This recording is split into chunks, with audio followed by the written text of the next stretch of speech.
भैया हर हर महादेव सबका राधे राधे पाला ने गोड़ से गोड़ लागत भैया माई के ससुर मार रोज भी जाई के आज आई कहते हैं माई के ससुर हमारे ही 5 घंटा रास्ता बा भैया देखें कि हमार भौजी हैं और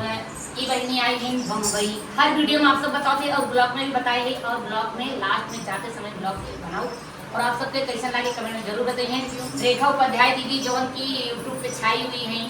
जो कि बड़े बड़े यूट्यूबर के साथ में इनका वीडियो बा तो आप लोग से रिक्वेस्ट बा कि जैसे हमरे लगे हम कौन तो हीरोइन है ना लेकिन दीदी बहुत उम्मीद लगा के लगे आई हैं तो आप सब इनका उम्मीद तोड़िए जी ज़्यादा प्यार आशीर्वाद देंगे।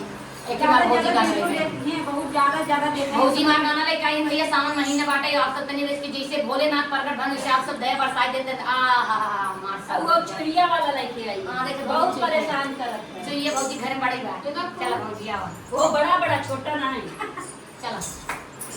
रंदिया चचूहिया